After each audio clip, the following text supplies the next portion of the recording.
Spencer, Srvent, welcome to the second floor, my man. Pleasure to be here.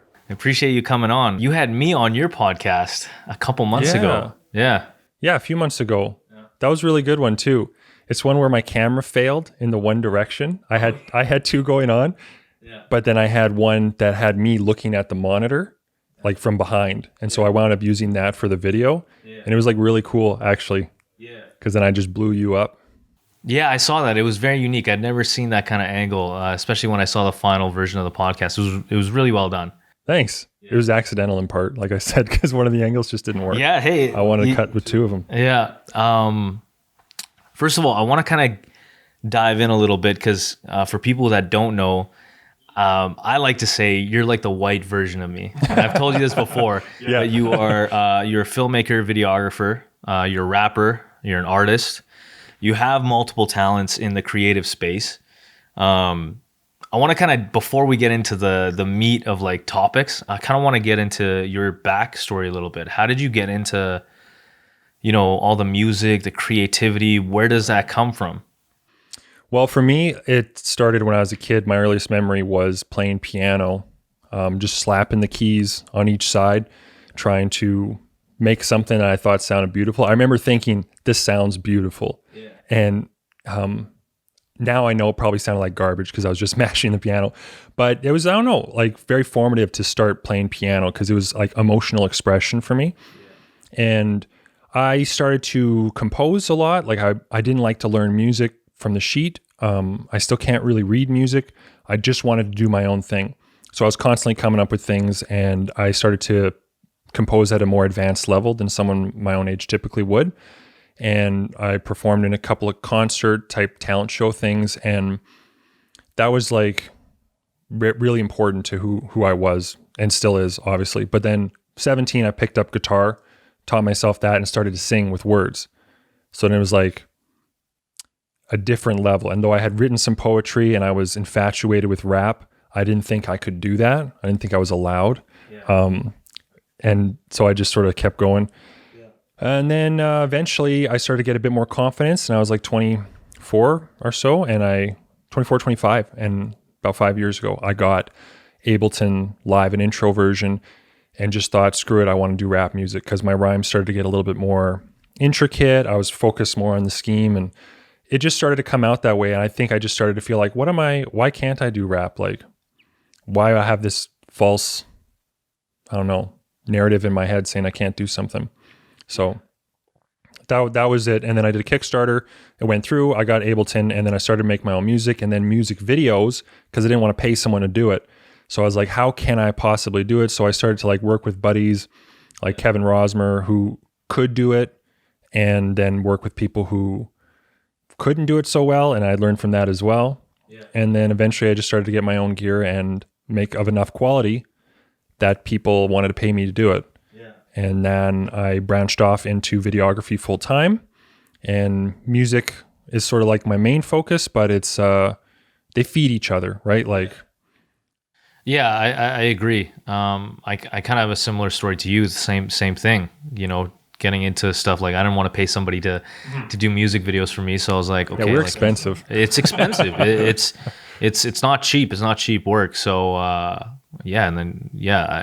totally relate on that front. So that being said, like from a creative standpoint, because I know you do a lot, you're kind of like me, you've explored a lot of creative routes.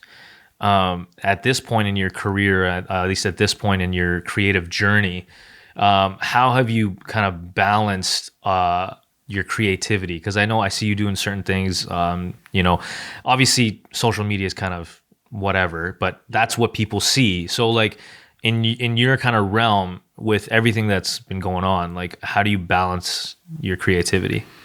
Oh man, that's a big question because like I don't always balance it. Yeah. It's one of those things that it's yin and yang. It's always taking from me and giving to me. But I would say that, yeah, like I do short stories as well, right? Like I like to write, and I have all these sort of various interests. That's right. That's what I didn't get into. You also write. Yeah, so. That too. Yeah. Well, and I'm like working on a novel and stuff, but it's challenging because it's something that can really sort of feed me psychologically and make me feel like this is why I'm here. This is what I'm doing. And it's like free minutes, any free time that I have gets devoted to it. But I'm like a husband and a father. I got like 3 little kids, like 6 and under, little girls. And that's a big time consumption as well. And I'm trying to juggle that with my, work responsibilities of filming for other people and making that happen. It's really like, it's basically just constant calibration. Like I will give too much into the creative sphere and realize it's all I'm talking about. That's all I got going on. Yeah. And then I'll kind of hit a wall and I'll have to dial it back a bit and say, you're a person too. You need to like engage with your family a little bit more because like you're getting a bit grumpy or something and you're staying up too late all the time.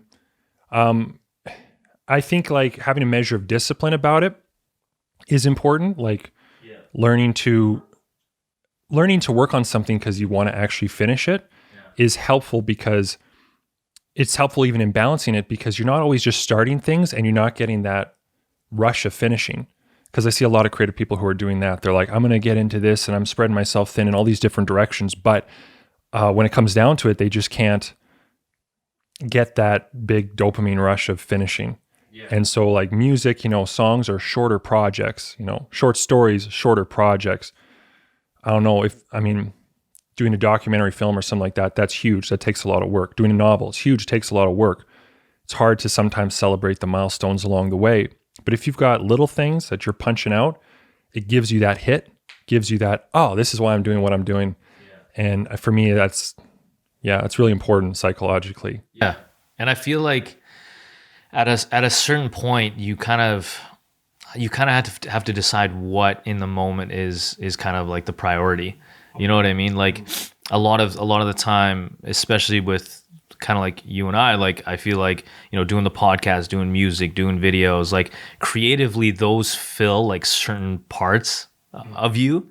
And so it can get, if you let it, if you just go with the flow, you can really kind of just spin your tires and not really get anywhere. But you're fulfilling like the need of doing what you want to do. Does that make sense?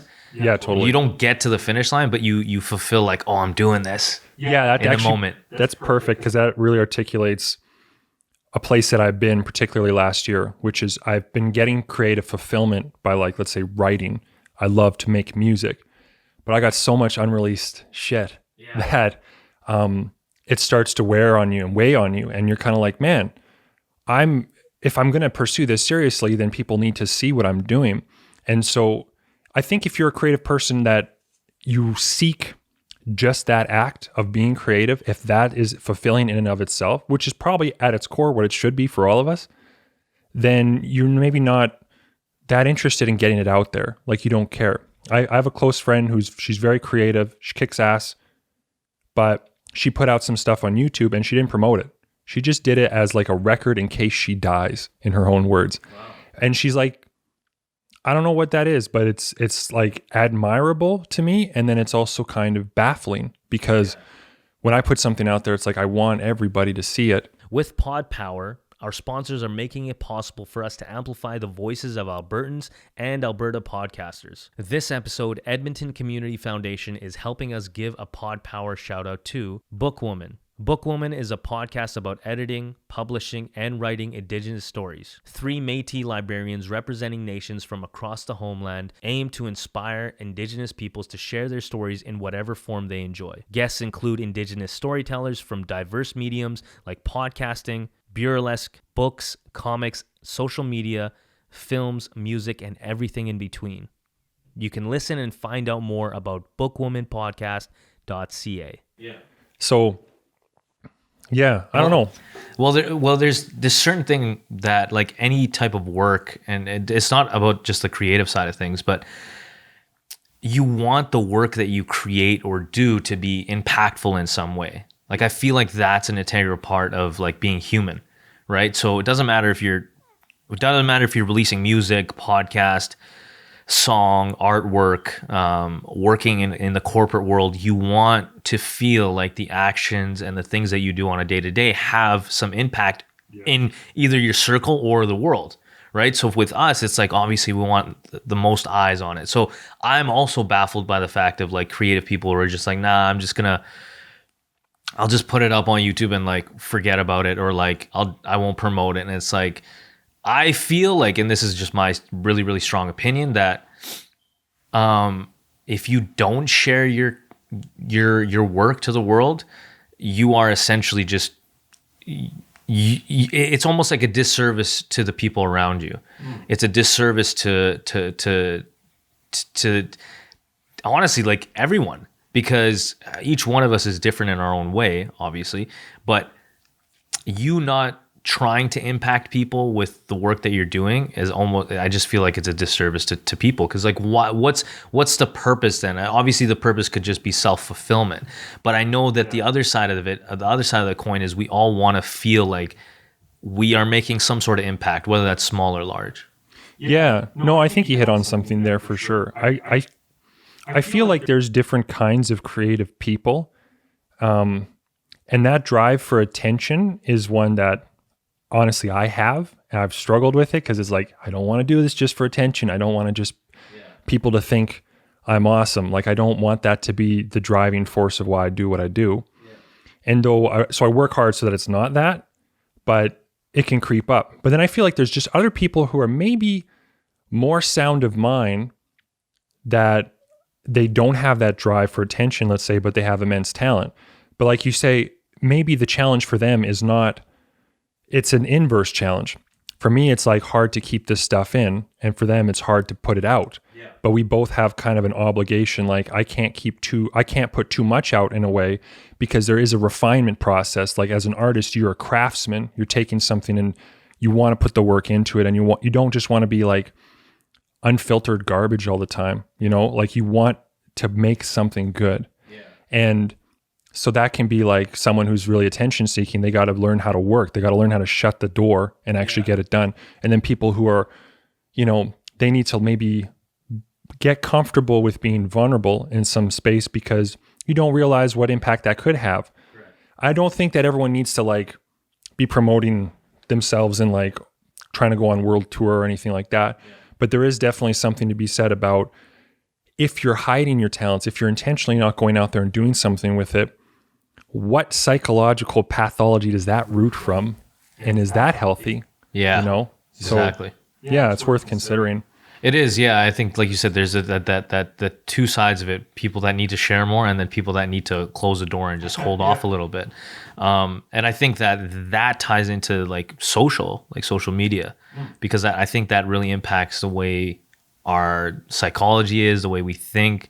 You know, I've gotten into certain scenarios where I'm just like, man, I get that itch of like, oh man, I haven't posted something on my Instagram for a long time, or I haven't posted a story, I haven't done that. And then there's that itch of like, now the purpose of just dropping something is because I haven't done it in a while, versus the actual art.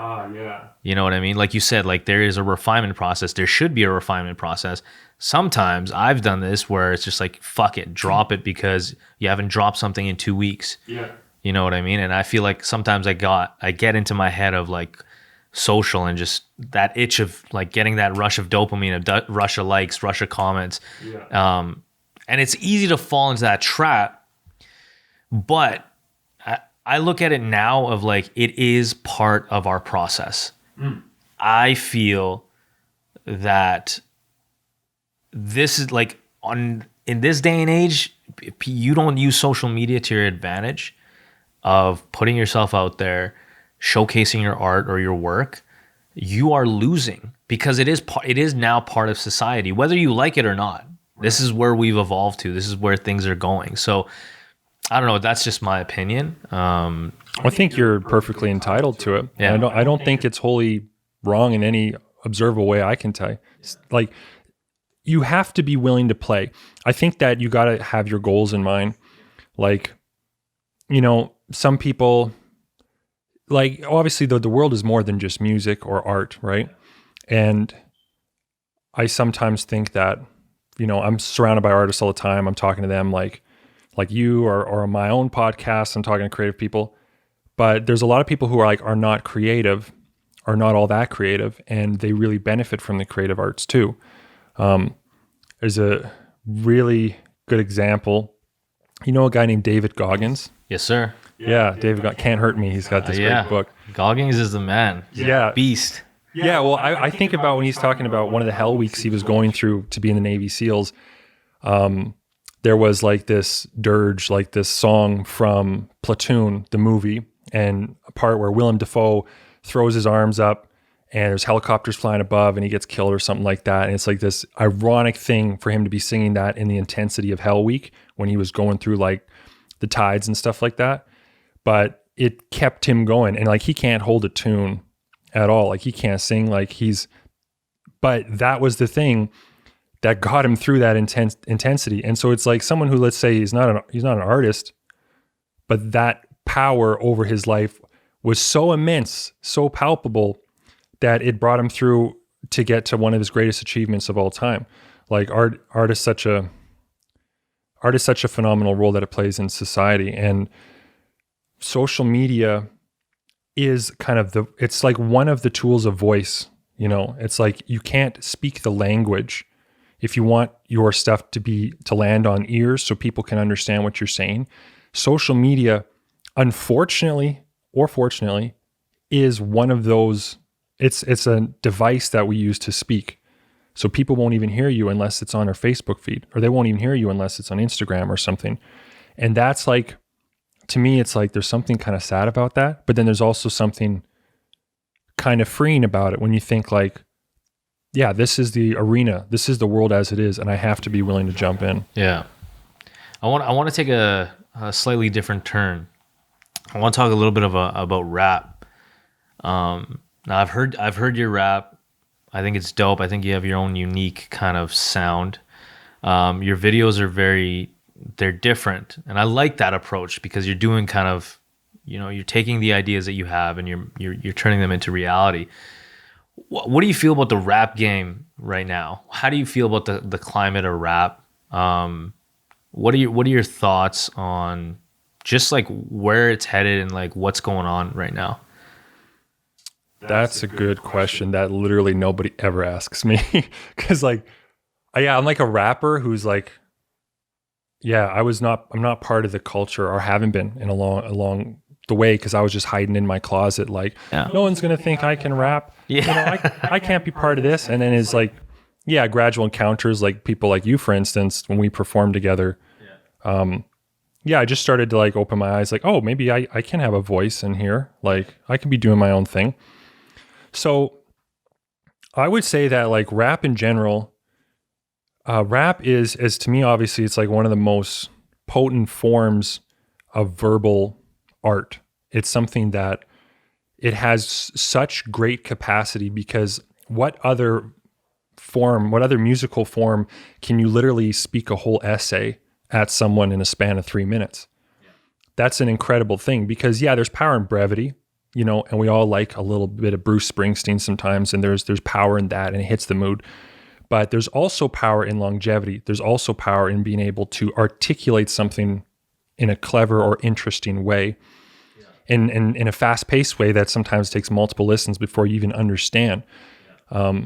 So because the nature of the art form is like that, and the barrier to entry is so low these days, because all you need is a cell phone, really. Like, people are on TikTok, like they're posting beats and stuff like that, and you can jump in and come up with your own raps, and you could even go viral off that shit. Yep. So I think inherently, if you look at something that has such high potential, but it also has such a low barrier to entry, like amateurs and people who haven't worked their craft out, you're going to have like this sort of flood of garbage with things that are rising above it, and kind of like a float sams or whatever, float sams. And those are like the people that you got to find. So who are you trying to diss right now? You're talking about garbage. No. You're a flotsam. No. I think that it's just like, it's an inevitability. And what's kind of interesting, because in my circles, like I'm small town, and I'm often around a lot of people who don't listen to rap music. Yeah. If you ask them, like, do you like rap? There's so much assumption that goes into that. So many people find that rap is like a lesser form of art because there's so many wannabes. And I know that's like not the nicest thing to say, but I really feel it's just kind of true. Like there's something about the bravado and the image of rap. And there's so much like classic gangster shit out there. It's like, when you're a young person, often you want to emulate those qualities, particularly if you don't have another form that has those qualities of, to emulate. So you're like, you want to do that and you want to be something you're not sometimes. And like, I was guilty of that. I started writing some rap in like grade 8, just my own lyrics. And I was just like Eminem with a far worse rhyme scheme without the history to deserve that, And it wasn't until I was like in my 20s, I get a bit of confidence and figure out who I am, that I realized, oh, I can just sort of speak in my own lane. I don't have to be someone I'm not. I can just be me. Yeah. So like artists who I really respect, people who are really kicking ass, I think people like Brother Ali. He's in his own lane. He's very open about his religiosity. Yeah. He's got a lot of wisdom. He's very positive and life affirming. But he can get grimy and he can like really get into the craft. Also, I don't know, someone like Hobson, like he's a guy who can be super self-indulgent at times, but then he can also like be profoundly generous in like giving art to people that need a voice. Tom McDonald's kind of like that. He's a guy who kind of like half the time rubs me the wrong way and then half the time rubs me the right way, because he's sometimes really focused on self, and that's a big theme in rap. And then sometimes he's just like putting out music that gives a voice to certain people. And so the nature of the game is that it's all online. Yeah. Like people are consuming it in a very different manner. Yeah. Obviously with COVID, people haven't been going to shows, and that part of the culture has been kind of sleeping, So I don't know if that's maybe too broad a tact or... No, that was great. No, I just wanted to know kind of what your opinion, especially you as a rapper coming from a small town, kind of your perspective is going to be a lot different from other people, right? And, me personally, just thinking about, the rap game, I think... Yeah, I want your thoughts on this. Like, what do you think? Yeah, I think... I like what you said. I think that, like you said, like anyone with a cell phone who has an internet connection can literally rap and post it on TikTok and potentially go viral from it, right? So you have a lot of garbage that comes up, and then the people that I feel like are lyrical and actually like poetry, and they produce lyrics that are profound, the rhyme schemes are great. Mm-hmm. I feel like obviously that, especially with the attention span that the kids have these days, they don't appreciate that as much. Before when we were, when Eminem came about and like, that whole gangster era that like started, they were still rapping, like they had bars, bro, right? So, and even then it was kind of like, it was starting to slowly get into this, like, the Migos came up. The Migos started this whole movement of like mumble rap, right? Mm-hmm. So I feel like there are waves in rap. They're just waves that come, just like probably any art form. And every decade has their own kind of theme, if you will, of like, this theme is right now is mumble rap and like in that kind of trap vibe. And a lot of like wannabes, like you said, there's a ton out there. There's some in Edmonton. There's a lot in Toronto. Toronto, Drake, The Weeknd, Tory Lanez, these guys have put on Toronto, and now there are a ton of wannabe Tory Lanez's and Drakes out there that are there. They sound fantastic. Like they sound good. They sound like The Weeknd. They sound like Tory Lanez, but it's like, now it's just like it's so diluted, it's saturated with all those people. Yeah, you're missing that kind of original spark. There's a really good quote, I think, by a guy named C.S. Lewis about originality. It's something like, anybody who, like, if you are seeking to be original, like, you're not going to be original. But anybody who never gave 2 pence about originality and just tried to tell the truth will become original by consequence. Because they're kind of like getting into their own perspective. But, I should like add as well that the wannabe rapper was me right? Like that was me at a certain time at a certain skill level. So like not to diss or downplay, like if you're churning out garbage, like I sound like such an asshole saying that, but it's like if you're putting out stuff that like obviously you're proud of it at the time, but then like 6 weeks go by and you look at it and you think, oh boy, like I need to step up my game, or how come this doesn't sound like so and so? That doesn't mean you're gonna always be that way. Like you gotta grind through and work through it, and it's a craft like any other. And having a proclivity is only, you know, a tenth of the battle. The rest of it is going to be the hard work. But it's just that there's also a lot of people, I think, get caught up in like the machismo and all sorts of things that aren't really about the craft. And nothing bugs me more like when you see someone who's got like, they've got like, let's say lots going on social media wise, and they're like kicking ass. And then you like check out their music and their bars and stuff, and they're like really subpar. Like, it's kind of like, man, like you've got the image down pat, but your art is suffering. And maybe you're cool with that. Maybe that's fine. I don't know. Well, the image is almost nowadays, the image is a lot more important than the art for a lot of these people, right? True. Yeah. It's very, like they got like the Instagram, like they got everything down pat. They play the part really, really well. And then you go on their Spotify and they have like one song, and it's like, and it sounds like The Weeknd, and you're like, or not even like anyone. It could be anyone but you just know that it just sounds like everything else that's out there right now. And it's like, again, there's no like to each his own. But I just feel like at a certain point you need to, if you know, because all those people, it's just like all those people will get filtered out eventually. Either you do rap for the hobby, you do rap for whatever, just to play that image, or if you actually want a career in this, you're gonna have to do either something profound, something different. And especially in this day and age, bro, it's like, I think about it all the time. It's like, okay, I can rap, you know, I have some decent tracks, you know, like I have some decent videos. Okay.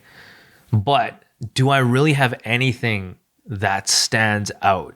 Do I really have anything that people can look at and be like, whoa, right? Like this is like profound. And again, it doesn't, not every piece of work has to be like that, but to rise out, you know, to get above the threshold of millions and millions of rappers around the world. It's like either your songs have to be insanely good, like you have to create a classic or something that's like a theme that can just go viral, which is very, very, very difficult to do. Or if someone stumbles on your page and they click one of your videos and they watch it, it needs to have a profound emotional effect on them, or else, you know, I just don't feel like you can make a career out of it. And I feel like a guy like you brought Hobson up. Like Hobson is a perfect example of this. Decided to wear contacts to differentiate himself. Decided to, like, again, he took the route of like dissing a lot of rappers at the beginning. Yeah, he was like, be as controversial as possible. So he was like, let's take the controversial route. But it helped him. As much as he dissed, like he dissed Drake, Lil Wayne, Rick Ross, all these like Lupe Fiasco. He dissed all these people, but it helped him garner attention. It helped people put eyes on his work. Now, like you listen to "Sag My Pants," which is the one song that's the first song I heard from him. I was like, bro, this is a crazy track. This guy's good. But since then, I've been able to follow his journey. But it was only because of that song. Had he just been like lyrically dope and like just kind of like done, imagine if he hadn't done that track. Imagine if he didn't wear the contacts. Where would he be in his career? You know what I mean? Yeah. What do you think of that? Well, I think that it's interesting because it's kind of like a common tack. I see a lot of up and coming rap artists do that. You know who's not doing that? Well, you know, I shouldn't say that. You know who's not doing that? Well, now it's like the purple hair and stuff, like the purple hair and the tats all over the face. Yeah, there's that. There's that. The rainbow colors. The rainbow colors now to try to like, There's that side of it. But then like in regards to like controversial lyrical content, a guy who's really, really good is Marlon Craft. Yeah, I know him. Yeah. So he's someone like, he's talked about some controversial subject matter. I think he's gone a bit political, but he's really centrist, and he's very much just like pointing out ironies. And he's clearly a poet, like just a massive poet. The guy has such a way with words. And this episode is brought to you by Taproot Edmonton, which publishes curiosity-driven stories, topical newsletters, and locally focused podcasts, all in the service of informing Edmontonians about their community. The Pulse.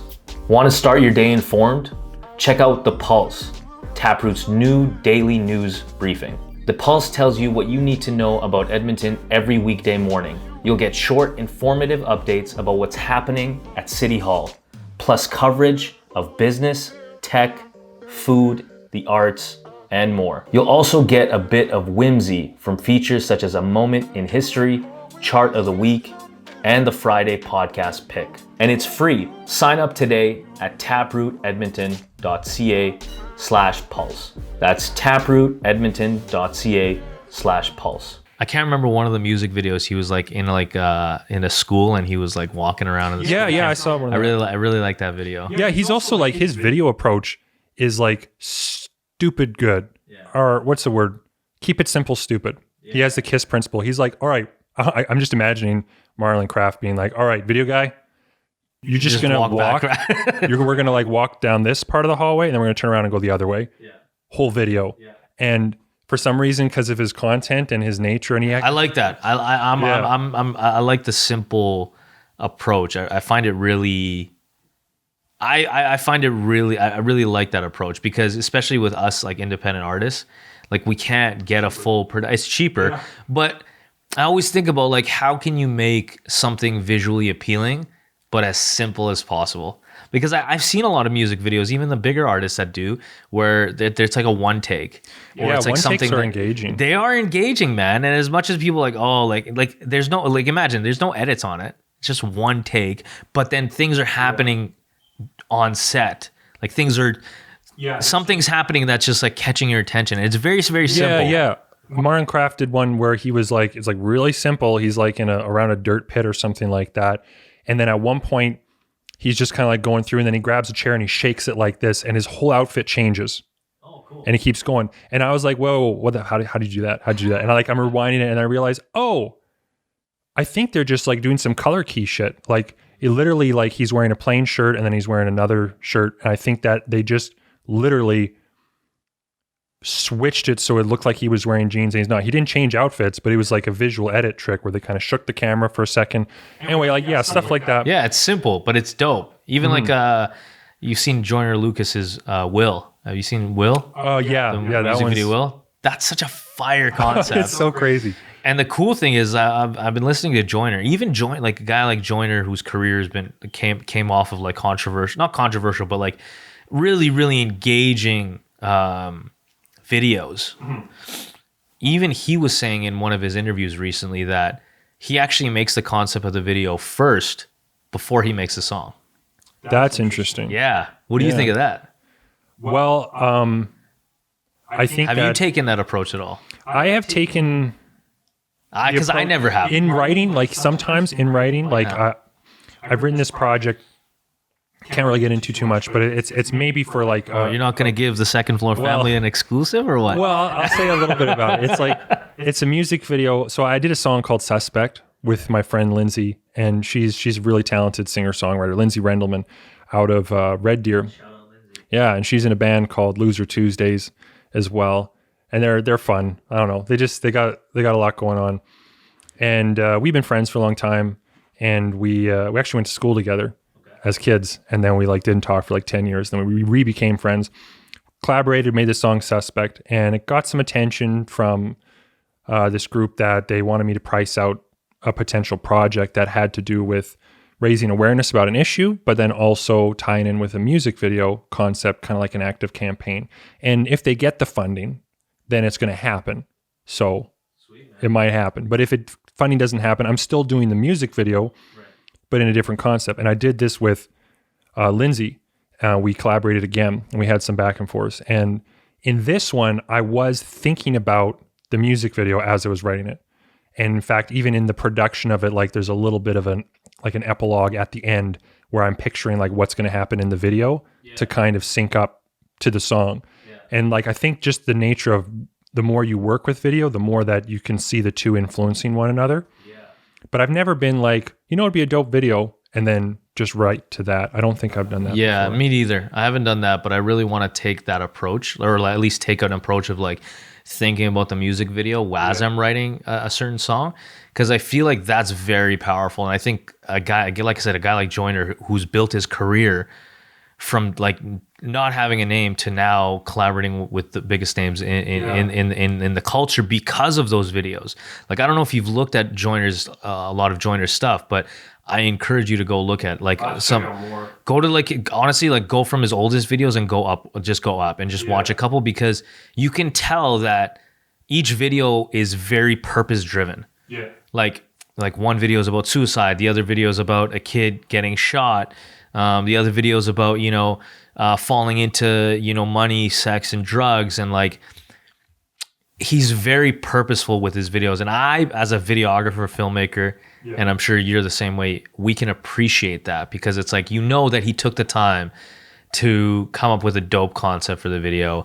And, you know, again, like, he has a skill in terms of rap. Like anyone, like, I feel like anyone can rap, but being able to really provide a dope visual piece that goes well hand in hand to really drive that song and give that full emotional effect is very difficult to do. Sorry. It is like, it's a whole other kind of skill set that almost you have to be doing to stand out, right? Like you can't just be a rapper, like you said, like you can't just have that skill. I feel like I wanted to step back just for a quick second, like just talking about the controversial approach about how so many artists have that as, because I feel like there's just a little more juice I wanted to squeeze out of that. Yeah, tell me. It's like, I kind of want to know what you think about the act of doing something just to garner attention, almost for the sake of attention, like a resource, so that you can actually use it for, let's say, good or evil. Like, because Hobson, like a good example, he just dissed like everybody who was popular, and he was talented and good and controversial, and he kind of had like, he had just the right elements, and that helped him blow up. And then he puts out a song, you know, talking about his childhood trauma, for instance. I think the last one he dropped, that is like massively impactful. And it's like, we would never have gotten there without it. Yeah. So is it like an ends justifying the means almost thing? Like, yeah, I think personally, I think 50 Cent said this, or somebody said this, but they said any media is good media, or any attention is good attention. And I kind of thought about it for a sec, because before I had this opinion of like, oh no, like I'd never do that. I'd never diss someone for the sake of getting clout. And I think dissing is different for me personally. Like, I don't come from a place of like dissing people. Like, that's not in my nature to just diss somebody. Although I did have a diss track last year, which is, again, came out of nowhere, but that's for another day. But I think being okay. Jordan Peterson says a really he said something. I saw this clip. I think I posted it on my Instagram. But he says men should be monsters. right. Men should be competitive. And like in this day and age, and especially with cancel culture, it's, you know, he's got to be humble. He's got to like, you know, you have to be nice, and you have to be like, you know, you can't hurt anybody's feelings. And I feel like that's the wrong approach. I think you should be a fucking monster in rap, because that's what we grew up with. We grew up with the Eminems in the 50s, and like, that's the stuff that really got us going. And really, we connected with these artists because they came from an authentic place. They came from a very, very raw place. So when you decide to do something to garner attention, it's all calculated. It's calculated, and I think it's good. Now it depends on how far you take it. Right. And again, I'm not a fan of dissing, but I do love the fact of like making something crazy visual, showing some stuff that really like is like, whoa, like that's, you know, showing something political in a video, or like showcasing something that's just because at the end of the day, if these artists have done it to garner attention and skyrocket their careers, why can't we do the same thing? And again, if it's in your lane, and if it's true to you, and you truly believe in that view or opinion or whatever it is that you're creating, But if you're able to create something that is very like, holy shit, I can't believe Srvent did that. I can't believe he showcased it's that. like, it's like you have to have those right ingredients. Because like, let's say, like I could be controversial, and I certainly have some controversial thoughts that are dissenting from public opinion. But it's like, am I the right voice? Am I the right kind of fit for that? Let's say. It has to be true to you. Yeah. It's like, if it's something that you can kind of personally relate to, or kind of, if you're the right lens to look through that issue, if you have that combination, and it is, let's say, controversial, and yeah, you know what? When you look at it as a career, as what do I do so that this can become a living, this can be the way that I live and breathe and pay for the food on my table. A lot of jobs have aspects about them that you might not necessarily have full philosophical alignment with, but you're like, well, we got to go door to door because it's the way we can sell. Like, we got to do it. Like, I don't like showing up at people's doors, but we got to do it. And in like the rap game or music videos or music in general, if that's something you do take seriously, I think you do have to be willing to experiment and try things that do put you out of your comfort zone. And that's, if your goal is to actually get to a point where people care what you have to say, or and because like that's the currency with which you're going to make money. Yeah. And it's not about making money, it's about making a living. Yeah. Because money pays for food so that you can have time to do the other shit. Yeah. Right? Like, no, but at the end of the day too, it's like, think of it this way, right? Like, how else is your music going to get discovered? You know, what lanes have we tried as being independent artists? Yeah. I've tried every lane possible, except for the controversial route. I haven't done it. I haven't done something that, actually, no, that's not true. I've done my first song, but it wasn't controversial. It was more of a view. It did evoke emotion, but it wasn't like, whoa, like, right. This is like, I can't believe he just posted this. It wasn't anything like that. But I feel like we as independent artists need something like that, whether that's the music, whether that's a video, whether that's, because at the end of the day, I personally just don't see like, okay, I'm just going to grind and hopefully just you can gain a decent audience. Again, either your music has to be so good and you as an artist have to be so talented that someone goes on your page and is like, I can't believe this guy isn't signed yet, right? Yeah. Or you build, you basically dig your own path, like a Hobson, like a Joyner Lucas, like a Russ, like a, you know what I'm saying? And make something so crazy that people can't ignore it. And then organically you get this rush of people that come onto your page and then they see all the other work you've done. Well, yeah, you know, and like I have like microcosms of that in my own career. Like I did a song called Turn the Lights Down. Fun trivia about that, actually. The song, I wrote it all and I had a singer who was from Edmonton here come on and join. And her name's Jessica Harling. And she was in the process of changing her brand so that she was going as Jessia.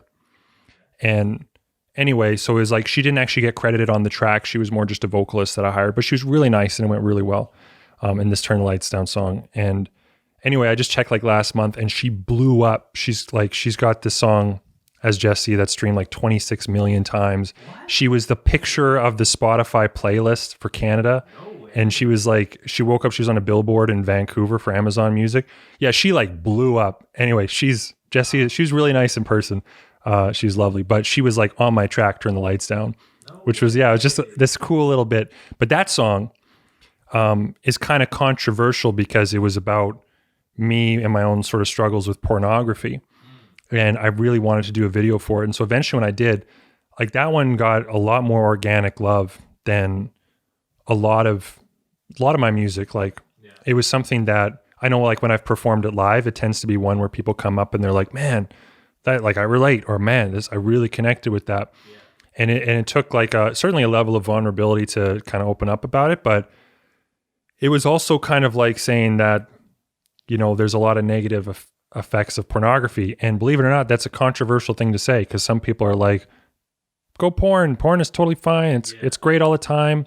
Yeah. It's, you know, it'll spice up your relationships and stuff. And I was kind of being like, not preachy, but I was saying, look, well, in my situation, it's kind of wrecked me. It's not a great thing. So like that was an example where I could see something do pretty good.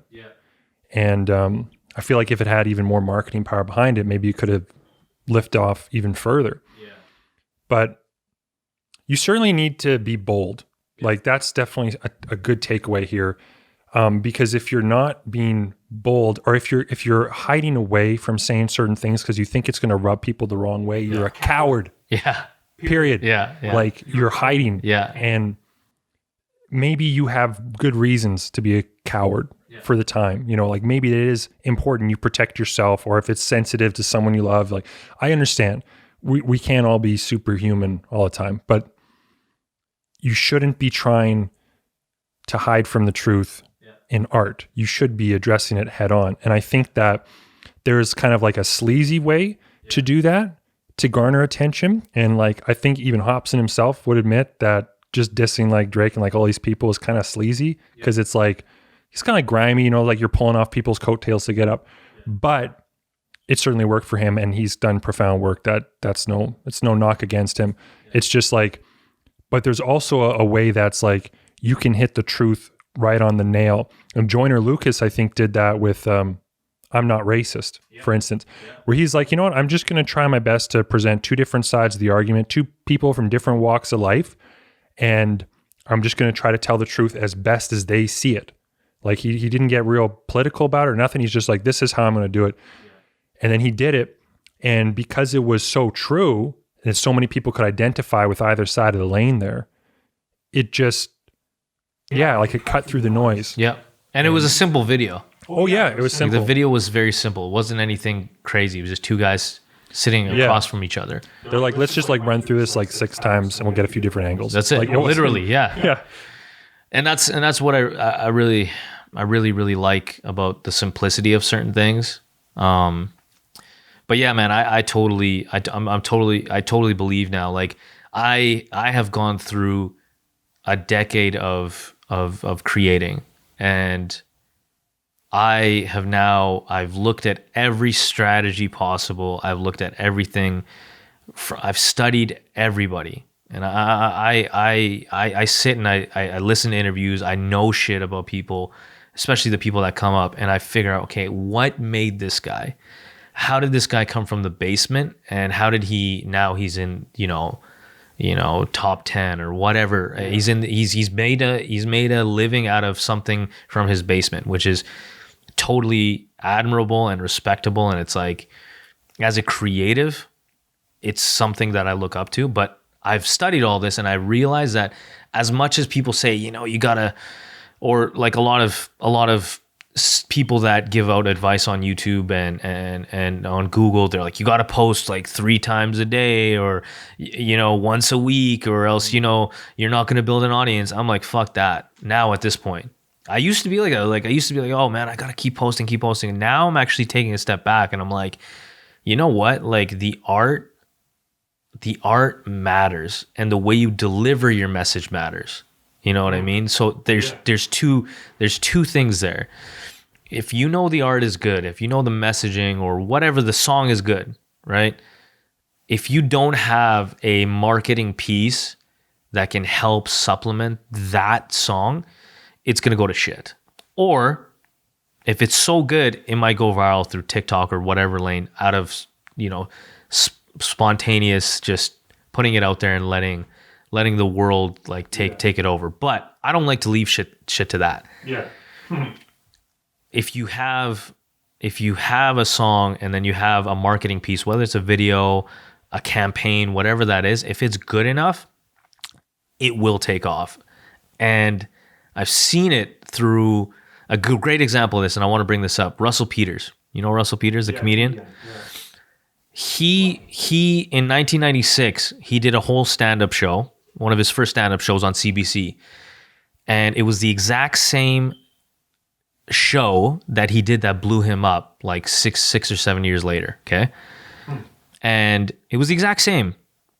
But he said the reason he blew up like 6 or 7 years later was he took the exact same jokes that he did and he just delivered it differently. He delivered it differently than the first show that he did in 1996 on CBC. People didn't mess with the way he delivered it. Right. There were certain pauses. There were certain ways of like his gestures, the way he punched some of the bars of his in his show. And I was so it just blew my mind. Because think about that. It's the exact same jokes. It's the same on paper. It's same on paper. You go up and you perform it. But people in 1996 didn't fuck with it. But then early 2000s when he blew up, he's like, they're the exact same jokes. He's like, go back to 1996, watch my show. It's the exact same. But I delivered it differently. And that's what I think about our music. Yeah. The music could be really, really good. Your music could be fucking phenomenal. But how you deliver it is just as important. Yeah, that's pretty deep, actually. That's a very good way to look at it. I'm taking this nugget, by the way. I'm going to post this. Yeah, go for it. I'll share it. Well, like, what do you think of that? What do you think? I think that, well, that kind of coincides with like this year, for instance, I've kind of stepped up to becoming more consistent. And I've realized that the marketing is an aspect of the communication. And that if I'm not sharing it in a way that people can actually hear it, then I'm kind of missing the point. And there's no fun, you can be a tortured artist when you're 20, because that's fun. Like you could put out stuff and feel miserable about it. You got your whole life ahead of you. When you're 30, you have a little bit less of that life ahead of you. And like I just turned 30, and it's like, oh, well, not just. I should say it was last year, like a few months ago. Okay. But I think I've realized that wallowing about it and posting stuff and having people not care or feeling like they don't care is useless. It is not doing anything for anybody but feeding my ego, because that's what you're doing. If you're posting something and nobody cares about it or whatever, and you work hard, the part of you that feels like sad is because I'm so great and nobody sees it. I'm so great. Like it's looking at yourself as this massive thing instead of just being like, hold on. Like maybe people didn't hear it because I said some stupid shit right at the start of it. Or maybe they didn't hear it because it took me 20 seconds to get into the first verse. Like people couldn't actually hear it because their attention spans are this big. Yeah. So if they look at it and it doesn't catch in that little window, and you miss it. So it's like you need to kind of be humble enough to step outside of yourself and say, maybe it's nothing to do with you. Maybe you're fine. But you got to look at the whole picture of how you're trying to speak to people. And it's not easy. But you got to, I don't know. I'm kind of past wallowing. Yeah. Like I'm into this where it's like, you know what? I'm going to try. I'm going to put my stuff out there. People will vibe with it. They won't vibe with it. And that's okay.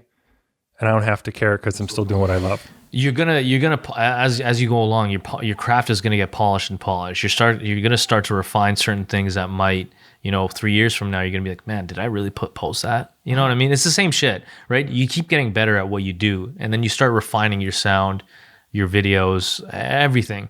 So yeah, man, there is really no like point, and I think a lot of that has to do with like even for me. When I look back at like the songs on my SoundCloud, all of them are privated right now because they're not good, right? Okay. They're seven or 8 years ago when I tried mixing my own stuff, and sounds like it's not good, right?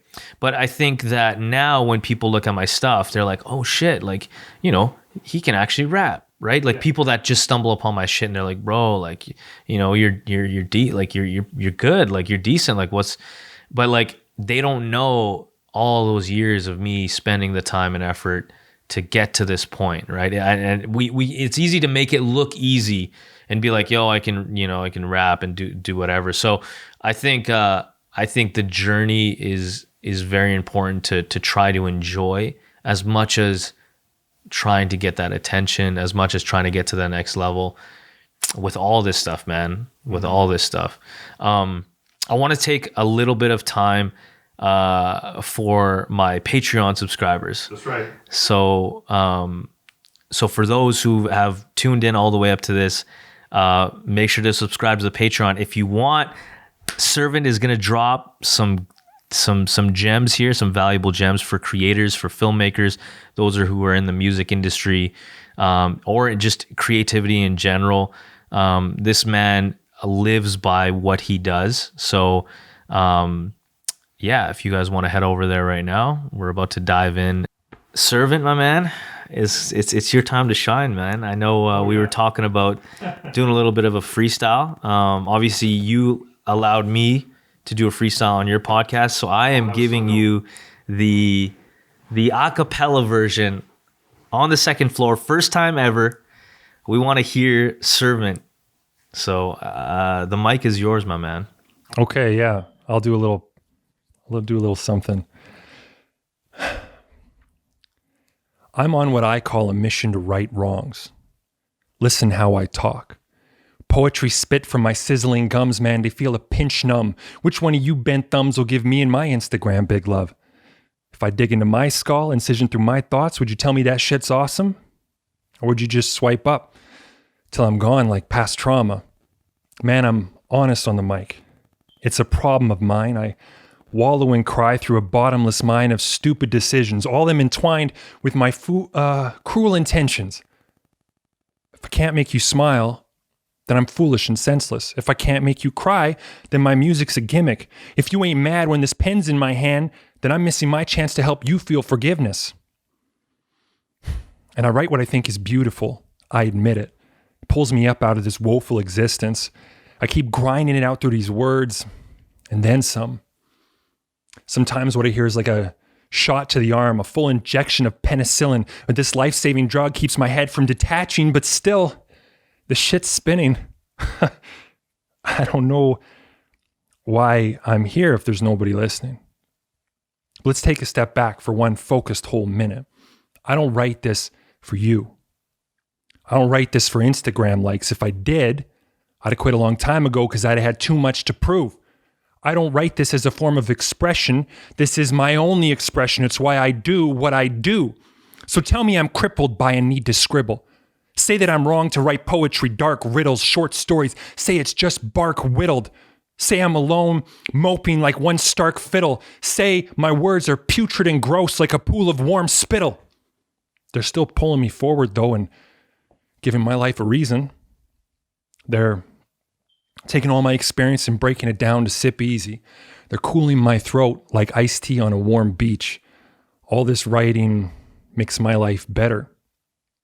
So thank you for listening from the center of my heart. And though this poem you heard with no admission or high cost, and so many have swiped on, you're still here. And you could give a like or nice comment. My name's Srvent, and I promise I'm still on a mission to right wrongs. I'm in my element like Bruce Willis in Die Hard. I make music for iPods. I'm a Jedi like Qui-Gon. When if finally I'm gone, a lightsaber through my heart, will you remember me? Why not? Maybe because you never saw this video. And so many have swiped up. But I don't care. And it's okay. Because I'm doing what I love. Wow. Hell yeah, that was fire. Thanks, man. That was fire. Man, you guys heard it first, man. The first rapper to come here and spit bars on the second really? floor. That's right. Yeah, you're the first. You are the first one, my friend, and that was fire, man. I really, really loved the lyricism, and while you were going through it, my head was like just imagining all these different things. So, man, thank you so much for sharing. You know, you're a very talented artist. You know, I've seen you grow over the years. I mean, we've known each other for a long time now. Obviously, met at a performance, and then just seeing you grow, doing your thing. It's awesome to see, especially somebody that's local. And you're one. I see you're one of the hardest working artists, and it's dope to see, man. So thank you so much for sharing. Those very kind words, man. And the feeling's mutual. Like I really respect what you're doing in your craft for sure. And this podcast, I want to give a quick little shout out too to Kenny B, who actually, like, I started my podcast, Creative Insanity, in part with some coaching with Kenny, because I knew you and you knew him, and so we wound up connecting the two of us, and he was like really invaluable in giving me insight on like the meta and the micro on how to like manage my podcast and grow as an artist. And it was really vital for a certain time. So yeah, I'm grateful. Got the shakes now that I performed. Dude, Like, that's awesome. No, we appreciate the kind words, man. I appreciate you stopping by, the second floor studio. Oh, happy to be here, man. Yeah. So happy. This was awesome, man. I know that a lot of our audience is going to get a lot of value from this. So thank you so much. And we'll hope to see you sometime in the near future. Hopefully, maybe we'll get you back on or something like that. So Yeah, that'd be dope. Thanks, Cassius. yes, sir.